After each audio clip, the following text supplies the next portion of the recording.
జై హనుమాన్. హనుమంతుడు లేకుండా రామాయణాన్ని ఊహించుకోవడం చాలా కష్టం.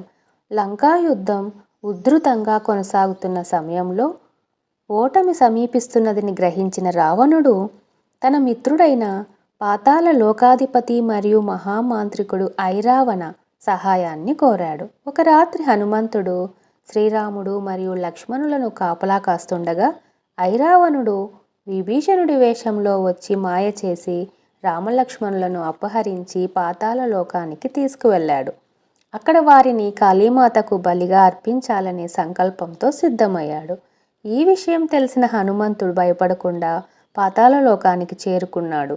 అక్కడ ద్వారం వద్ద మకరధ్వజ అనే వీరుడు కనిపించాడు. ఆయన ఎవరంటే హనుమంతుడి స్వంత కుమారుడు. హనుమంతుడి చెమట బొట్టు సముద్రంలో పడగా చేప మింగి అక్కడ జన్మించాడు. స్వంత కుమారుడైన మకరధ్వజను ఎదుర్కొని యుద్ధం చేసి జయించి లోపలికి ప్రవేశించాడు. అక్కడ ఐరావణుణ్ణి సంహరించాలంటే 5 దిశల్లో వెలుగుతున్న 5 దీపాలను ఒకేసారి ఆర్పాలని తెలుసుకున్న హనుమంతుడు పంచముఖి రూపాన్ని ధరించాడు.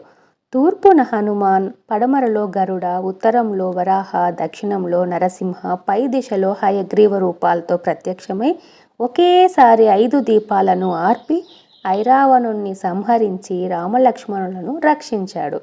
ఈ విధంగా భక్తి, శక్తి, జ్ఞానం కలిసినప్పుడు ఎలాంటి అంధకారాన్నైనా జయించవచ్చని హనుమంతుడు ప్రపంచానికి తెలియజేశాడు. జై హనుమాన్. మా ఇన్ఫర్మేషన్ నచ్చినట్లయితే మా వీడియోని సబ్స్క్రైబ్ చేసి, లైక్ చేసి, కామెంట్ బాక్స్లో కామెంట్ చేయండి. Thank you.